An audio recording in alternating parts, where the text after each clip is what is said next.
आज का जो समय है, आज का समय ये है कि अगर कोई गवर्नमेंट जॉब नहीं है तो उसकी रिस्पेक्ट बहुत कम होती है, जहाँ तक लगता है मुझे। पहले भी ऐसे ही क्या आज का जो यूथ कर रहा है, क्या आपकी लाइफ भी वैसी थी पहले?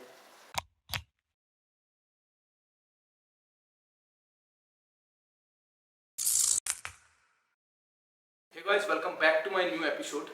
पिछले एपिसोड भी देखे होंगे, आप लोगों को मजा आया होगा, बहुत सारी चीजें आप लोगों को सीखने को मिली होगी, देखने को मिली होगी। और आज के जो हमारे गेस्ट हैं बहुत एक्सपीरियंस होल्डर हैं। मेरे पिताजी की भी उम्र से ज़्यादा है। मुझे बहुत सारी चीज़ें सीखने को मिलेगी, आप लोगों को भी साथ के साथ सिखाता रहूँगा। तो हमारे जो आज के जो गेस्ट हैं एंड मेरे पेरेंट्स की उम्र के uncle ji Atar Singh ji, thank you so much, आप मेरे पॉडकास्ट के अंदर आए एंड बहुत बहुत आभारी हूँ अंकल जी। कैसा लग रहा है आपको? सर, आपका भी बहुत बहुत आभार और मैं आपका यहाँ पर हार्दिक स्वागत करता हूँ। थैंक यू सो आभार मच। व्यक्त करता हूँ आपका। ओके, तो बहुत सारी चीज़ें आज हम लोग डिस्कस करने वाले हैं कि लाइफ के बारे में। और आप लोगों को मैं बता देता हूँ अतर सिंह जी अंकल जी के बारे में। अंकल जी बार बार बोलूंगा, नाम तो नहीं ले सकता, I am extremely sorry. Actually जो अंकल जी है हरियाणा पुलिस से सब इंस्पेक्टर रिटायरमेंट है।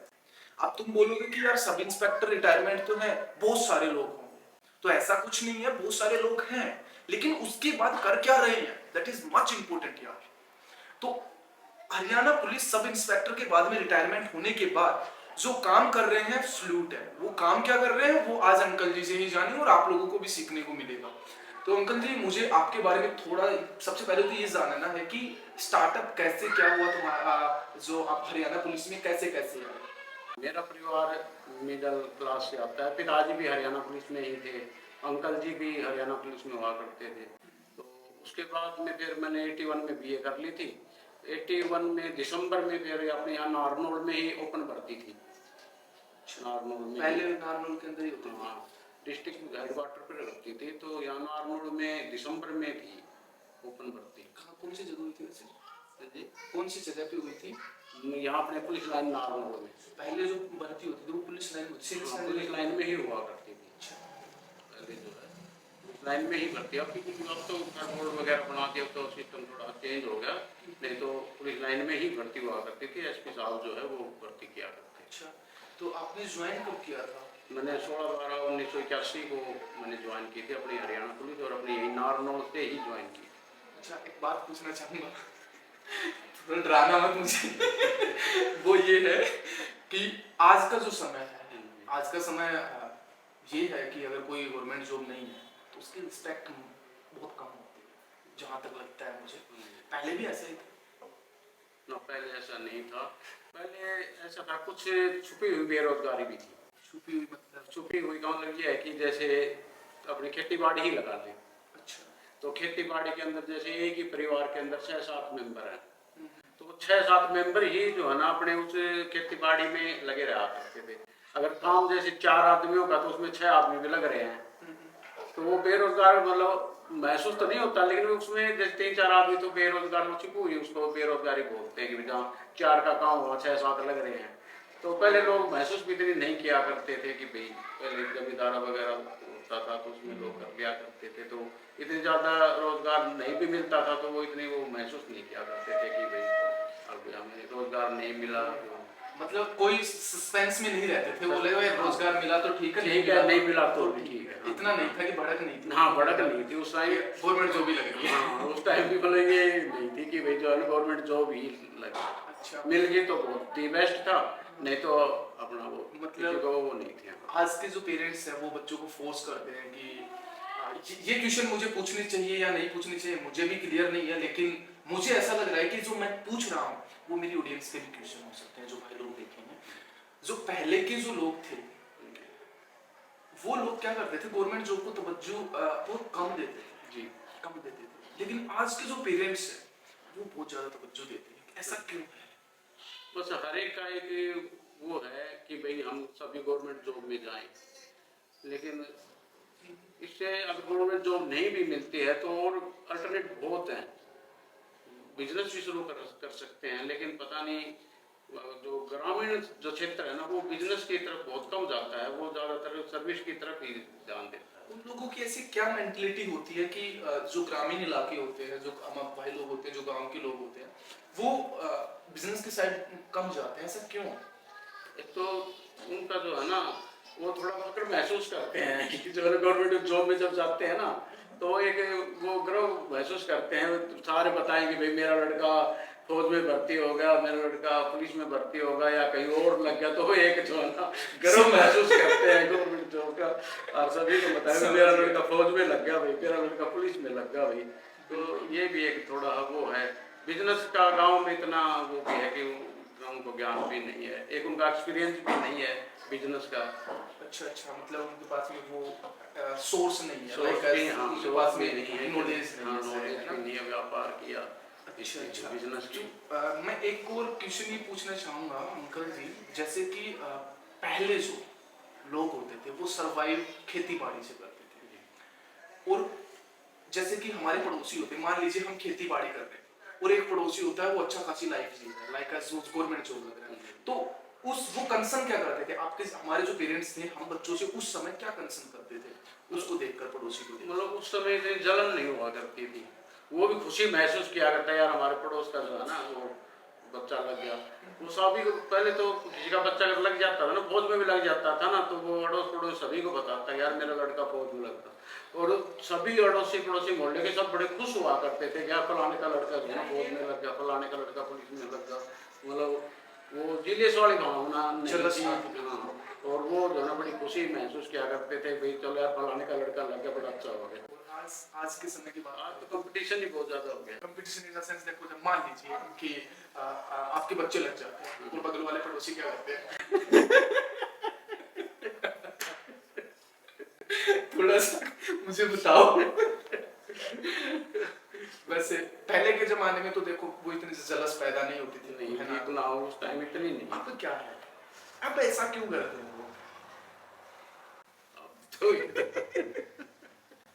Maybe you have no answer. बताओ ऐसा क्यों करते हैं लोग? यार अब तो कोई इतना इंटरेस्ट भी नहीं लेता, क्योंकि अब तो किसी का अगर एक्सपीडिशन लग जाए तो भी वो उसकी खुशी को वो नहीं है कि भाई। अच्छा, वैसे नहीं, पहले तो प्रेम भाव बहुत था। पहले तो ये भी होता था, मैं सुनता हूँ, मतलब जो भी मेरे दादाजी हैं उनसे सुनता हूँ कि पहले की कोई मतलब वो भी नहीं होता था कि भाई बैठ के खाना खा रहा है सभी को, आज तो किसी के चले जाते हैं तो बहुत ऑब्जेक्शन हो जाते हैं ना ऐसे। एक क्वेश्चन ये भी है अंकल जी, जो आप सब इंस्पेक्टर मतलब हरियाणा पुलिस में भर्ती हुए थे, वो एक नॉर्मल कैंडिडेट की तरह ही हुए थे, बाद में आप प्लेसमेंट हुई थी आपकी कि सब इंस्पेक्टर बनना था, तो उस सब इंस्पेक्टर मतलब गवर्नमेंट जॉब लगने से पहले ऐसा क्या मोमेंट था आपकी लाइफ में जो तोड़ के चला गया? सबसे इमोशनल मोमेंट कौन सा था उस समय? क्योंकि ऐसी तो चीज नहीं होगी कि इंसान की लाइफ में उतार चढ़ाव तो होते हैं, लेकिन आपकी लाइफ में ऐसा क्या पड़ाव आया था कि आप बिखरने वाले थे, मे बी बिखर भी रहे तो ऐसी तो खैर कोई ऐसी कंडीशन नहीं थी, लेकिन क्योंकि ग्रामीण परिवेश था, पिताजी अकेले कमाने वाले थे, परिवार थोड़ा बड़ा था, तो उस टाइम परिवार बड़े ही हुआ करते थे, परिवार थोड़ा था, परिवार का भी लिमिट हो गया, तो ज्वाइंट फैमिली भी हुआ करती थी पहले तो खर्चे ज़्यादा हुआ करते। पिताजी जैसे अकेला कमाने वाला था, सबसे बड़े आप ही थे? सबसे बड़ी सिस्टर थी और उसके बाद मैं था, मतलब भाइयों में बड़ा मैं था और मेरे से बड़ी सिस्टर थी। हम 4 भाई हैं और 3 बहन थी, मतलब 7 हम वो थे, मम्मी पापा। जिम्मेदारी आप पे थी, मतलब बड़ा तो जिम्मेदारी भी थी, तो मैं भी ये सोचता था कि अब एजुकेशन पूरी होगी और भाई मैं कोई ना कोई रोजगार देखूं और मैं अपने पिताजी का जो है ना सहारा बनूं, ताकि मैं अपने परिवार को। कब सोचा आपने ये मैंने बीए करने के बाद में ये उससे पहले कुछ मतलब जो तक पढ़ते रहे तब तक तो मौज मस्ती की लाइफ थी। क्या आज का जो यूथ कर रहा है, क्या आपकी लाइफ भी वैसी थी पहले? ना ऐसी लाइफ नहीं, जो आज का यूथ मतलब आज का यूथ है वो लाइफ पहले नहीं थी, पहले वो नहीं थी। क्या आज के जो यूथ अपने लाइफ गुजार रहा है, मतलब जो जी रहा है, क्या आप वाली लाइफ को कंपैरिजन में कौन सी लाइफ बेटर है? देखो वो तो मतलब जैसा टाइम है उसी टाइम के हिसाब से अगर हम हमारा टाइम देखें तो भाई हमारे वाली लाइफ अच्छी थी। अब आज की लाइफ अगर देखें बच्चों की तो वो आज के हिसाब से बच्चों की ये लाइफ बाकी मैं आपको ये बताता हूँ उस टाइम देखो कितना वो था कि हम जो है ना जैसे अनारनौली पढ़ते थे गवर्नमेंट कॉलेज में, पीजी तो ये बाद में बना, तो पहले गवर्नमेंट कॉलेज ही था ये। अच्छा। हाँ, पीजी हम जब फाइनल में थे तो उस टाइम ये पीजी बना था। मतलब कितने साल हो गए? 80 में बना था शायद ये पीजी। 20-40 हाँ। में भी साल हो गए। देख लो 80 में 20 होगी, 24 ये होगी, 44 साल हो गए। तो हम कभी मान ले पिक्चर भी देखा करते थे ना, तो पिक्चर देखने का भी हमें डर रहा करता था। मतलब हम यहाँ होते थे तो परिवार वालों का मतलब हमें डर होता था, परिवार कहने गाँव वालों से भी डरते थे हम। क्यों? ऐसा क्यों? सिर्फ इतना था कि देखो गाँव वाला हमें ना देख ले, जाके घर वालों को ना बताते हुए तेरा सारा फिल्म देख रहा था। ये तो मे भी मुझे लग रहा है कि अब ऐसा नहीं है। अब नहीं है, लेकिन ये शायद आज से 5 साल पहले तक था, मुझे ऐसा लग रहा है 5 साल या 6 साल पहले तक था ऐसा। तो मतलब इस एक स्टूडेंट को अपनी लाइफ में कुछ अच्छा करना है तो क्या चीजें साथ लेकर चलनी चाहिए उसको? तो उसके लिए स्टूडेंट के लिए तो देखो सारी चीजें थोड़ी फ्रीडम तो होनी चाहिए बच्चों को, ताकि वो फ्रीडम से कुछ ना कुछ सीखते ही हैं। मतलब अगर हम उन पर बंदिश लगाते हैं तो कुछ विषय या कुछ बातें ऐसी एनवायरमेंट में रह जाते हैं, बच्चा सीख नहीं पाता। तो एक बात बताओ मुझे, जैसे कि आपके भी बच्चे हैं, क्या आपने उन्हें फोर्स नहीं किया कि बेटा तू इस फील्ड में जा? ना फोर्स मैंने नहीं किया, वो जो आपकी जो च्वाइस है, जो आपका जिसमें इंटरेस्ट है, आप उसी हिसाब से काम करें। बाकी थोड़ा बहुत हमने जैसे हमारे जो सपने होते हैं, कई बार ये सोचा अपने सपने बच्चों पर थोप देते हैं। ऐसा हुआ है? ऐसा नहीं होता है। जैसे हम चाहते हैं कि हमारा बच्चा टीचर बने, डॉक्टर बने, ये बने, सपना हमारा है, हम थोपते बच्चे पर हैं। लेकिन बताते नहीं होंगे आपकी मेरा सपना है ऐसा। हाँ, बताते हैं। समझ गए। मे भी इस पॉडकास्ट से पता चल जाएगा। तो सब आपके पिताजी थे, हाँ जी। आप गलत राह पे भी गए होंगे, मैं समझ सकता हूँ, ऐसी कोई बात नहीं है कॉलेज लाइफ में या फिर उस क्योंकि देखो सब में आता है वो तो ना। तो उस समय आपके जो पेरेंट्स थे आपको गाइड नहीं करते थे जब भी कोई बुरा होता था, तो आप क्या करते थे उस समय पे? मतलब पिताजी तो ड्यूटी पर रहते थे। अच्छा। वो तो ड्यूटी पर रहते। हाँ, मेरी माँ का सबसे बड़ा रोल है, मतलब हमें इस मुकाम पर ले जाने के लिए। क्या करते थे माँ वैसे तो अनपढ़ थी। वैसे तो अनपढ़ थी, लेकिन हाँ, लेकिन बहुत ही मतलब वो समझदार, बहुत मतलब हम जब से स्कूल से आते थे ना तो वो हमें खेलने नहीं दिया करती थी। वो कहते पहले स्कूल का काम कर फिर जाइए खेलने। वो पढ़ाती नहीं थी, मतलब पास बैठ जाती शायद। हाँ, पास भी नहीं बैठती थी, लेकिन वो कहती कि नहीं पहले स्कूल का काम कर फिर खेलने जाना। चलो इसी बात के बीच में मुझे एक क्वेश्चन याद आया कि जो पहले की माँ थी, हालांकि पता नहीं पूछना चाहिए, मैं पर पूछूंगा, यहाँ से निकल रहा है तो पूछ ही लेता हूँ।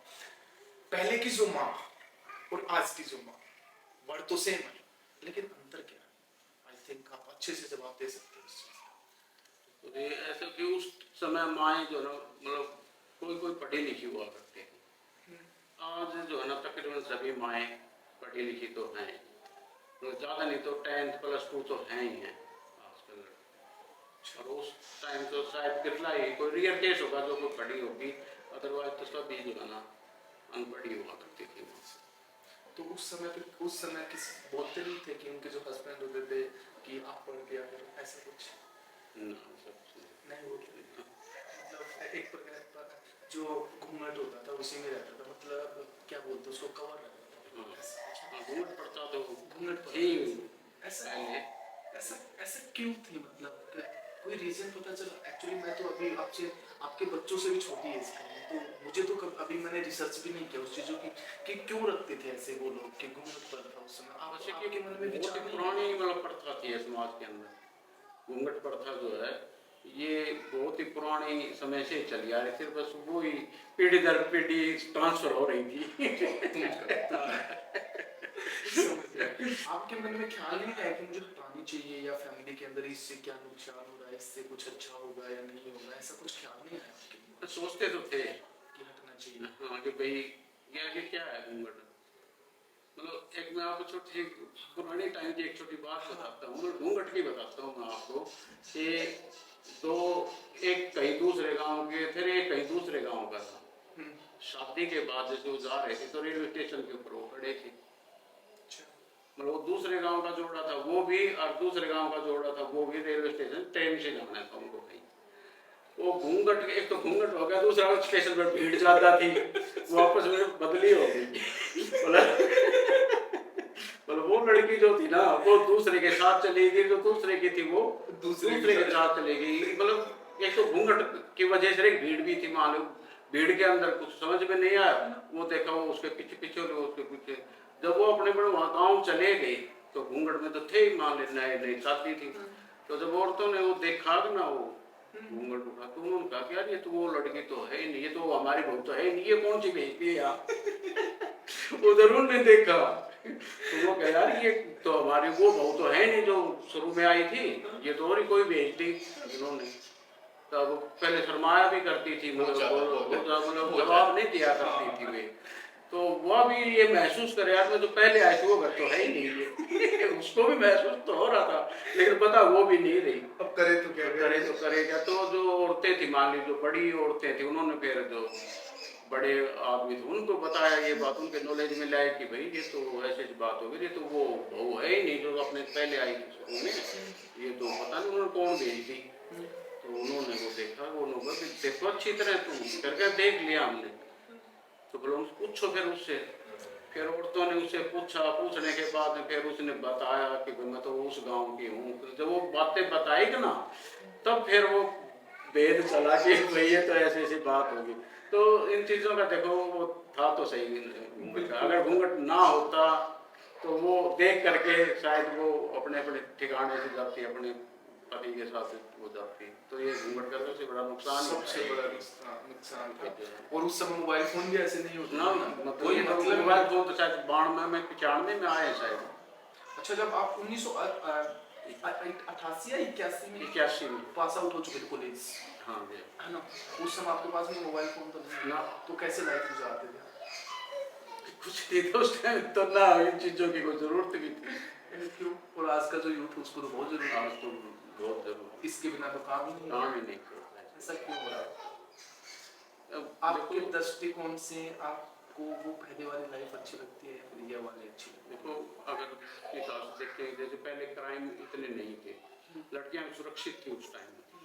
हम अपने बताते हैं, हम जब कॉलेज में पढ़ते थे ना, और जो हमारे मंदिर रोड की जो लड़कियां आती थी ना, जो लड़कियां जिस बस में जाती थी ना, हम उस बस में कभी नहीं चढ़े। है? ऐसा क्यों? बस सिर्फ इसलिए भी हमारे साइड के लड़के बहन बराबर हैं, ये जिसमें जाएंगे हम अलग से जाएंगे, इनके साथ वो नहीं जाएंगे, मतलब इतना मतलब वो था। और आज के बच्चे आज में भी आप देखते हो कैसे है, मैं भी समझ सकता हूँ। तो ऐसा रियल में था पहले, अगर कोई आ रही है अपने एरिया से, कोई बहन आ रही है तो आप चढ़ते ही नहीं थे?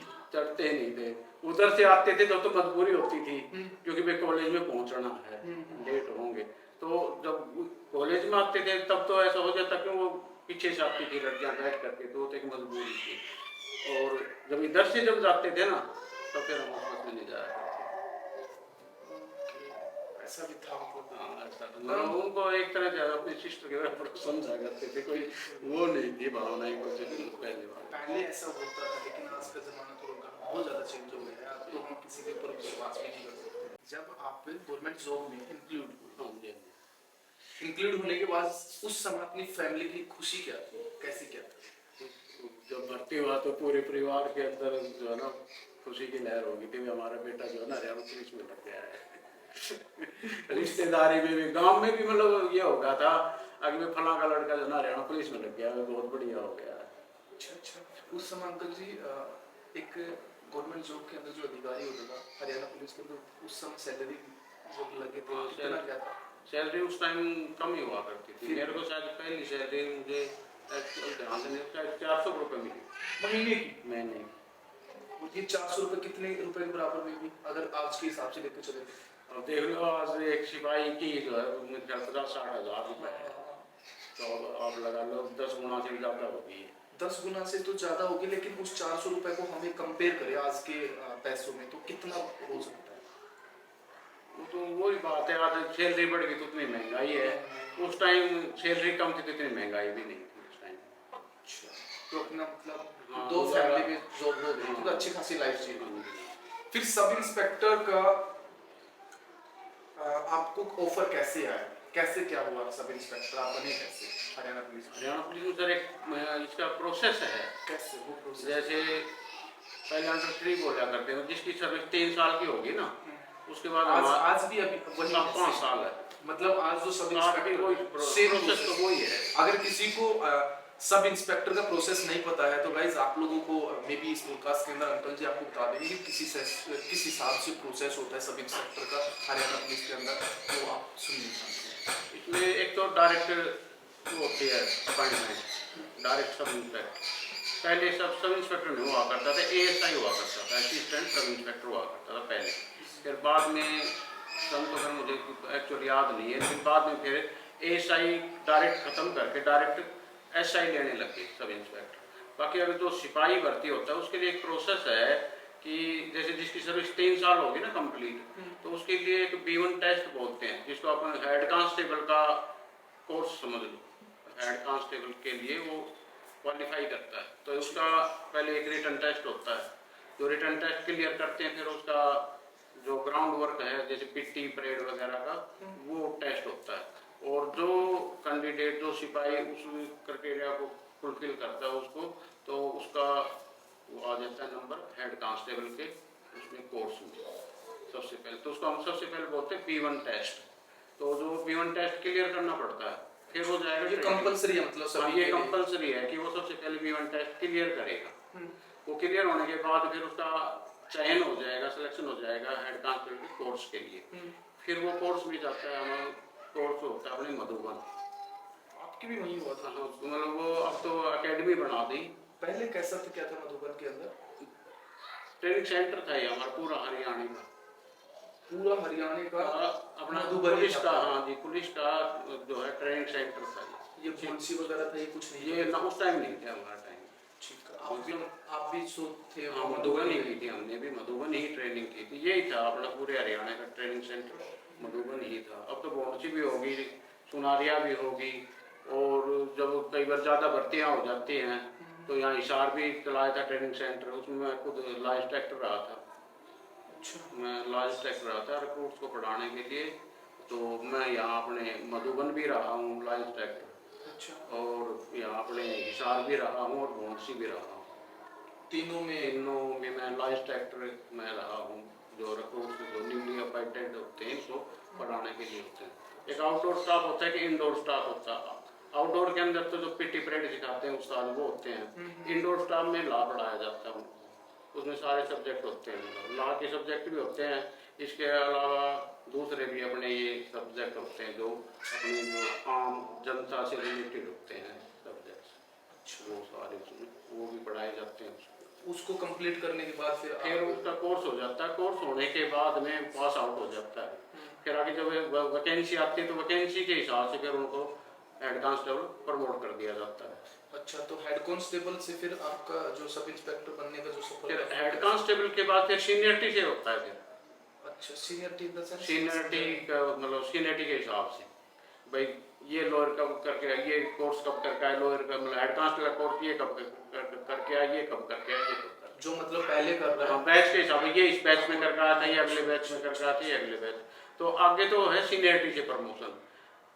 सिर्फ टेस्ट क्वालिफाई करना पड़ेगा हेड कांस्टेबल ऑफिसर। और अब रिसेंट अब सेम प्रोसेस अब भी वही सेम यही प्रोसेस है भी।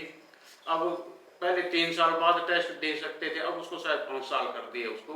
अब 5 साल की सर्विस के बाद जो है वो ये अपना हेड कांस्टेबल टेस्ट दे सकता है। अच्छा, अच्छा। जिसकी 5 साल कंप्लीट होगी वो सभी सिपाही जो है ना वो ये अपना टेस्ट दे सकते हैं, इसको क्वालिफाई कर सकते हैं, और क्वालिफाई करके वो हेड कांस्टेबल बन जाते हैं। एक चीज पूछना चाहूँगा, मे बी ये सभी लोगों को ये क्वेश्चन अच्छा भी लगेगा और मैं भी मुझे भी क्लियर हो जाएगा। पहले के ज़माने में मुझे सुनने में आती थी, बोलते भी थे लोग कि ये गवर्नमेंट जॉब लग रहा है, ये पैसे दे के लग रहा है।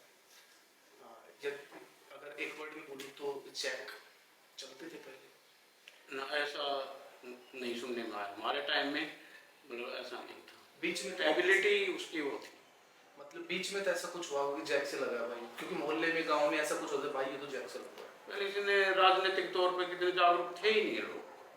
शायद कोई बिरला कोई होगा एक आधा, मान लीजिए जिसका पॉलिटिक्स में थोड़ा बहुत होगा, तो पैसे का तो उस टाइम कोई था ही नहीं। थोड़ी बहुत अगर किसी की सिफारिश होगी तो वो भी किसी की बिरले की होगी, नहीं तो सब अपनी पूरी हिम्मत से लगा करते थे। पुलिस फौज में तो जो है ना वो अपने हिम्मत से लगा करते थे। एक चीज और पूछना चाहूंगा, जैसे कि बहुत सारे लोग क्या बोलते हैं, जैसे मेरा मामा आज बीएसएफ में है, तो उससे मैं पूछता हूँ ना कि बीएसएफ अच्छी है, मैंने पूछा था पहले, तो वो बोलता है कि मना कर दिया उसने। तो सेम आपसे ये क्वेश्चन करना चाहूंगा, क्या आपसे कोई सजेशन ले, या मान लीजिए आपका बेटा ही बोले कि पापा मैं हरियाणा पुलिस में करना चाहूँ, क्या मतलब है, तो आप क्यों करोगे? देखो ये तो सेवा है, फौज हुई, पुलिस हुई या बीएसएफ वगैरह है, ये तो एक सेवा, सेवा तो सभी है, चाहे कोई भी फील्ड हो। पुलिस का, फौज का थोड़ा सा ऐसा है कि मैं थोड़ा सा ये कहूँगा कि जॉब तो है, लेकिन अनप्लेजेंट सा जॉब है थोड़ा। मतलब अनप्लेजेंट जॉब ऐसा है कि जैसे पुलिस को लगा लो आप, दिवाली का त्योहार आ गया, सब जो सिविलियन होते हैं सभी अपने घर होते हैं, सभी वो मनाते हैं, लेकिन एक पुलिस वाला जो है ना वो जनता की सेवा के लिए कहीं ना कहीं चौक चौराहे पर, बाजार में कहीं ना कहीं उसकी ड्यूटी होगी, और वो अपने घर परिवार से दूर रहता था। मन तो उसका भी करता है कि मैं भी अपने परिवार में जाऊं, अपने परिवार के साथ मैं भी इंजॉय करूं, लेकिन यहाँ आकर के थोड़ा सा उसको वो महसूस होता है कि भाई, बाकी ऐसा कुछ नहीं है। जो जाते हैं ना वो इसी भाव से ही जाते हैं कि भाई मैं सेवा करूंगा। अच्छा, जब आप ड्यूटी पे, ऑन ड्यूटी पे थे, जब आप ऑन ड्यूटी थे, घर की याद आती थी आपको भी, मुझे भी, तो अब वो क्वेश्चन फिर से रिपीट करूंगा मैं, जैसे कि तुम ड्यूटी पे थे और ड्यूटी पे होने के बाद में सब आपकी फैमिली की याद आ रही है, या कुछ इंसिडेंट हुआ है कि आप इमोशनल हो गए, घर में ऐसा कुछ इंसिडेंट हुआ है और आप बाहर हैं और आप इमोशनल हो गए, ऐसा होता है वो प्लीज शेयर करो। मे भी आपके बच्चों को नहीं पता है, आपकी फैमिली सोशल क्रिएचर हैं। तो अब तो ऐसा है थोड़ा कि नज़दीक भी पोस्टिंग है, अब तो उतनी हो रही है। जो हमारे टाइम में तो इतना हम 5-5-6 महीने तक, कई बार 5-5-6 महीने लग जाते थे, घर नहीं आ पाते थे। पोस्टिंग भी दूर होती थी। जैसे हम एचएपी में रहे तो एचएपी में तो तकरीबन दूर ही रहा करते थे। तो और उस टाइम तो मोबाइल तो थे नहीं, और तो कोई माध्यम था ही नहीं, सिर्फ चिट्ठी हुआ करती थी। चिट्ठी भेजते थे? हाँ, चिट्ठी भेजते थे, बड़ी खुशी होती थी, घर वालों को भी खुशी होती थी जो चिट्ठी हमारी जाती थी, जो घर से हमारे पास चिट्ठी आती तो हमें बड़ी खुशी हुआ करती थी। उस टाइम मतलब ये माध्यम जो है आपस में चिट्ठी ही एकमात्र वो था हमारा सब। अच्छा, तो वो मोमेंट बताओ ना जब आप सबसे ज्यादा दुखी हुए हो घर से बाहर रहकर, वो जानना चाहूंगा। ये आज का युग तो होता ही होता है, क्या बुजुर्ग लोग पहले थे जो मतलब आज हमारे दादा परदादा बन रहे हैं, क्या वो भी इमोशनल होते थे? मानता हूँ होते थे, लेकिन मैं पूछना चाहता हूँ इमोशनली मोमेंट कौन सा था? ड्यूटी टाइम सबसे इमोशनल बस यही हुआ करता था, घर से दूर है, इतने दिन हो गए घर गए, तो वो थोड़ा सा महसूस तो होता, इतने दिन हो गए बेकार नहीं गए हैं। रोए हो आप? ना रोए तो कभी नहीं। ऐसा तो हो ही नहीं सकता। ना रोए कभी नहीं, आप लोए थोड़ी हो। ऐसा ना कि मतलब वहाँ जो जवान लोग सारे इकट्ठे रहते हैं, तो इकट्ठे जब रहते हैं ना तो हंसी मजाक में घर याद भी नहीं आता कई बार। हंसी मजाक में कोई कुछ सुना रहा है, कुछ सुना रहा है, वो हंसी मजाक में घर का मतलब याद ही नहीं आती। अकेले तो कोई रहता नहीं तकरीबन, यादें तो जब आती है कोई अकेला होता है। हाँ, जब अकेला होता है तब दिमाग इधर उधर घूमता है, और जब ग्रुप है साथियों का, ग्रुप में बैठे हैं मजाक कर बातें चल रही तो उस टाइम फिर कुछ याद नहीं आता। और ये सबसे अच्छी बात है कि जो है ना पुलिस में, फौज में सब जो है ना एक परिवार की तरह ही रहते हैं सब। अच्छा, चाहे वो कहीं का भी है, चाहे वो सोनीपत का, चाहे महेंद्रगढ़ का, चाहे कहीं और का भी है, सब वहाँ एक परिवार की तरह रहते हैं। अच्छा, तो इस तरीके से आपकी जो गवर्नमेंट सर्विस है वो चल